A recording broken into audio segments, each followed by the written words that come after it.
हाय। सबसे पहले आप सभी को धनतेरस की हार्दिक शुभकामनाएं। Wish you very happy Dhanteras to all of you. खूब अच्छे से त्यौहार मनाइए, मिठाई खाइए, खिलाइए, सबको खुश रहिए, दूसरों को भी सबको खुश रखिए। और ध्यान में रखना एक बात कि खुश रहना और सबको खुश रखना ये लाइफ में सबसे इम्पॉर्टेंट है। खुशियाँ बांटना, हम जब खुश रहेंगे तभी सबको खुशियाँ बांट पाएंगे। इसके लिए सबसे इम्पॉर्टेंट है खुश रहना।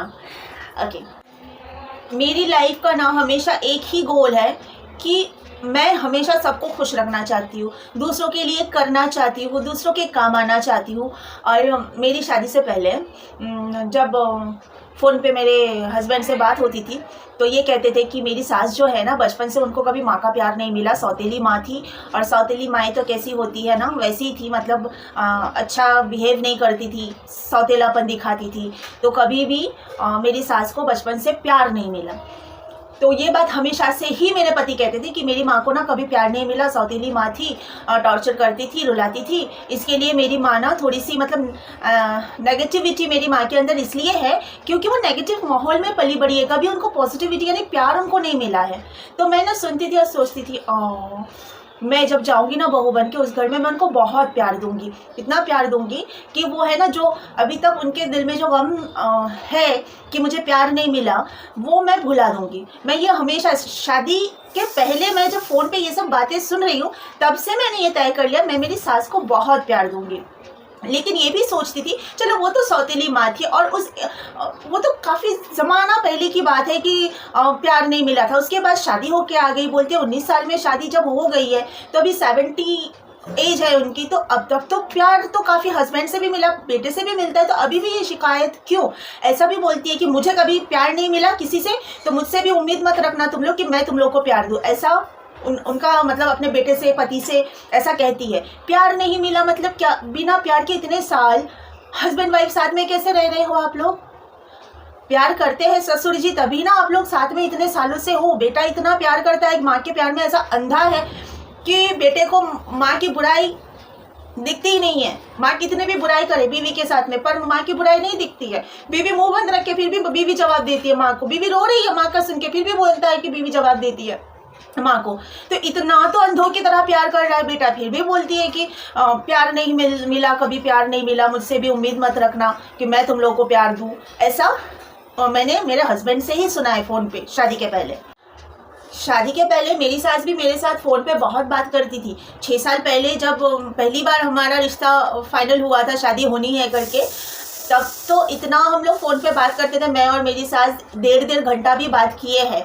और लेकिन बात बोलते हैं ना कि आप दूर रह के इंसान को इतना नहीं पहचान सकते हो। इतना प्यारा बोलती है, इतना फ़ोन पे बात करती है, एकदम दिल खोल के रख देती है। वो पता ही नहीं चलेगा कि वो ऐसी भी हो सकती है।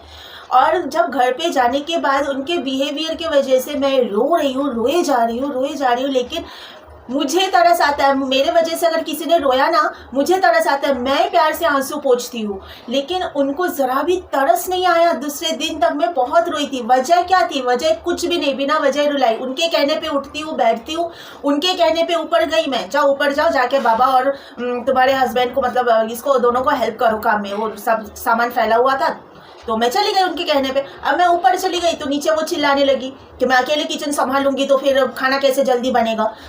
तो अगर खाना जल्दी नहीं बनेगा, अकेले आप किचन संभालोगे तो मुझे ऊपर क्यों भेजा? मैं तो आपको पूछी चलो क्या करना है बोलो, करते हैं। लेकिन आपने बोला आप तुम ऊपर जाओ। मैं चली गई आपके कहने पे। अब आप दिखा रहे हो कि आप अकेले किचन संभाल रहे हो, बहू तो ऊपर जाके बैठी है।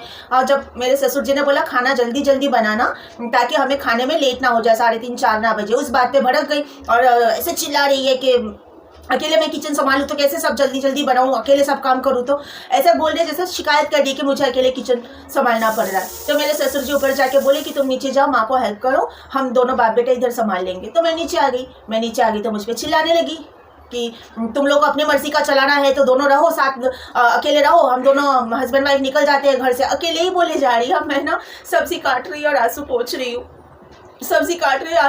यही चालू है मेरा। और जब मैं रोने लगी तो मेरी सास डर गई कि तो रोने लगी है भाई, जल्दी मेरे पति को बुलाया, नीचे आ जरा। और मेरे बारे में शिकायत करने लगी। देख मैंने ज़रा सा बोला था कैसे मुंह फुला लिया, ऐसे करने से कैसे चलेगा, ऐसे हर बात पे मुंह फुलाने से कैसे चलेगा। अरे भाई रो भी नहीं, आप चिल्लाओ मुझ पे, आपके कहने पे उठ बैठ रही हूँ फिर भी आप चिल्ला रहे हो, और मैं रो रही हूँ तो भी आपको तकलीफ हो रही है। तो मेरे पति ने कुछ नहीं बोला, बोला कुछ नहीं सब ठीक हो जाएगा बोल के वो ऊपर चला गया। बाद में उनको पता चला, मैं तो मतलब मेरा जो रोना स्टार्ट हुआ वो रुक ही नहीं रहा था। बाद में ना मेरे पति ने ऐसे मुझे शांत किया, मैं फिर भी रो रही थी, नहाने के बाद भी रोए जा रही हूँ क्योंकि बहुत कुछ सुनाया था। उतना मुझे अभी याद नहीं है क्या क्या बोला था, एक मतलब कंटिन्यू चालू ही था उनका। तो मेरे पति ने फिर ना अपने टॉवल से मेरे आंसू पोंछे। फिर बाद में जब रूम में हम दोनों थे तो बहुत समझाया, मेरी माँ ऐसा ही करती है, हमारे साथ भी करती है, देखते हो ना, औरत ही औरत की दुश्मन होती है। ये भी उन्होंने बोला था मेरे हस्बैंड ने। सास भूल जाती है कि सास भी कभी बहू थी, ये भी बोला था मेरे हस्बैंड ने। मैंने बोला अरे वाह, मेरे हस्बैंड मेरे साथ है तो मैं दुनिया की गाली खा के सह लूंगी, मुझे कोई तकलीफ नहीं। बस एक वो इंसान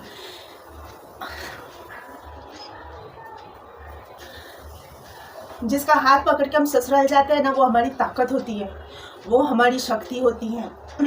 बस एक उसका साथ मिल जाता है ना, हम पूरी लड़ाई जीत सकते हैं। लेकिन जिस दिन उसका साथ मिलना बंद हुआ उस दिन औरत जैसे मुर्दा बन जाती है। वही हालत हुई थी मेरी। और जिस दिन मेरा साथ उसने दिया था ना, मुझे इतना समझाया कि औरत ही औरत की दुश्मन होती है, मेरी माँ ऐसा ही करती है, सास भूल जाती है कि सास भी कभी बहू थी। मैंने सोचा कि भाई बस हो गया, मैं सब सह लूँगी, सास गाली दे, ससुर गाली दे, सब तंग करे, मैं सब सह लूँगी, मेरा पति मेरे साथ है, बस मुझे कुछ नहीं चाहिए। और लेकिन उधर भी षड्यंत्र किया गया, मुझे भेजा गया रस्म के बहाने मेरे बहन के घर में। जब देखा मेरा पति मेरा बहुत साथ दे रहा है, हाँ, और शायद ऐसा लगता है सास को ना, ऐसा शायद उनकी जगह डगमगा रही है। अभी तक तो राज कर रही थी घर में, और अभी तो शायद जगह डगमगाने लगी है, अब तो बेटा शायद हाथ से निकल रहा है। ऐसा शायद मैं हर बार ये इस्तेमाल कर रही हूँ शायद, क्योंकि जो घटना घटी है मेरे सामने नहीं घटी है। मुझे भेजा गया मेरे बहन के घर कि जाओ तुम्हारा रस्म है, निभा के आओ, ये रस्म होता है। सब बोलते हैं पत फेरे का जो रस्म होता है, जिसे बंगाली में अष्टमंगला कहते हैं, वो रस्म हम ऑलरेडी करके आ गए थे। उस रस्म के बाद कोई और रस्म होता ही नहीं है। लेकिन मुझे जोड़ तोड़ने के रस्म के बहाने भेजा गया कि वो गठबंधन जो बांधा जाता है शादी में, उसके बाद हस्बैंड वाइफ को हमेशा जहाँ जाओ साथ में जाना पड़ता है। तो जोड़ तोड़ने का जो रस्म है वो जब तक नहीं हम करके आएंगे, निभा के आएंगे, तब तक हस्बैंड वाइफ अकेले अकेले इधर उधर नहीं जा सकते, तब तक जोड़े में जाना पड़ेगा। तो इसके लिए ये रस्म निभाना है। ठीक है, मैं तो खुश होकर चली गई, चलो मुझे 2 दिन बहन के घर में जाने मिलेगा, रहने मिलेगा। उधर मम्मी थी, बीमार थी, मम्मी भी बहुत बीमार थी उन दिनों में, तो मम्मी के पास भी 2 दिन जाने को मिलेगा। यार ससुराल में लड़की जाती है ना, नहीं तो ऐसा होता है कि मम्मी के पास जाओ, क्योंकि नए नए दूसरों के घर में जाना तो ऐसा लगता है बार बार मम्मी के पास जाओ। तो मुझे वो खुशी थी, लेकिन मुझे ये पता नहीं था कि मुझे बहाने से भेजा जा रहा है मेरे पति को मैनिपुलेट करने के लिए, मेरे पति का ब्रेन वॉश करने के लिए, माइंड वॉश करने के लिए। जैसे मेरा पति छोड़ के उस दिन वापस आया, अगले दिन तक वो सही था। अगले दिन शाम तक वो मुझसे फ़ोन पे बात किया, अच्छे से बात कर रहा था फ़ोन पे, जैसे शादी के पहले आई लव यू बोलता था, उस दिन भी बोला। लेकिन उसके बाद उसका फ़ोन आना बंद हो गया। मैं खुद सामने से फ़ोन कर रही तो बात करने के लिए तैयार नहीं, उसका मूड अच्छा नहीं है, क्योंकि उसका बाप बीमार है, इतना बीमार है कि आज के पहले कभी उसने इतना बीमार देखा नहीं। यानी ये इशारे में शायद ये बोलना चाह रहा है कि तुम मेरे कदम खराब है। मेरे कदम उस घर में पड़ने के बाद में उसका बाप बीमार हुआ। ये भूल गया है कि शादी में आइसक्रीम खाया था, इसके लिए सर्दी लगी, इसलिए बुखार आया है। रात के 11:30-12 बजे आइसक्रीम खाएंगे 2 बुजुर्ग इंसान तो बीमार पड़ेंगे, वो भी ठंड के मौसम में। लेकिन वो सब नहीं, वो बहु जिम्मेदार है। जो होता है ना ससुराल में, बहु जिम्मेदार होती है, और इसलिए मुझसे वो बात नहीं करना चाह रहा है फ़ोन पे। मैं भाग के दूसरे दिन ससुराल गई, नहीं मुझे जाना है, कुछ तो हो रहा है मेरे पीठ पीछे। इतना कैसे बदलाव आ गया मेरे पति में, और कोई किसी का फ़ोन नहीं आ रहा है मुझे। मैं सास को फ़ोन लगा रही हूँ, वो भी ठीक से बात नहीं कर रही है, फटाक से फ़ोन रख देती है। मैं जब गई तो बहुत सारी चीज़ें घटनाएं घटी थी, आप लोग के साथ तो पहले शेयर करी हूँ मैं। तो मैं जाके पूछ रही मेरी सास को कि उनको क्या हुआ, क्यों बात नहीं कर रहा है मुझसे। तो सास का जवाब, मुझे क्या मालूम क्या हुआ तुम दोनों के बीच में, जबकि कुछ हुआ ही नहीं था। ये बात मुझे ही समझ में नहीं आ रही कि ऐसे कैसे बदल गया वो, और इतना बदल गया कि कोई इंसान ऐसे नहीं बदल सकता जिस तरह बदल गया। कोई ये किया हुआ था, या सच में माइंड वॉश इस तरह भी किया जा सकता है किसी का कि इंसान पूरी तरह बदल जाए। जो इंसान 2 दिन पहले मुझे थैंक यू बोलने से थक नहीं रहा था कि मेरी फैमिली में आके इतना एडजस्ट करने के लिए थैंक यू, मेरी माँ के साथ इतना एडजस्ट करने के लिए थैंक यू, इतना थैंक यू बोल रहा था कि उसके थैंक यू से मैं मैं बोर हो रही थी, मैं बोल रही थी बस करो अभी, इतना थैंक यू मत बोलो, और मुझे छोड़ के आया और वो इंसान बदल गया। कोई जादू है ये? कौन सा जादू है ये?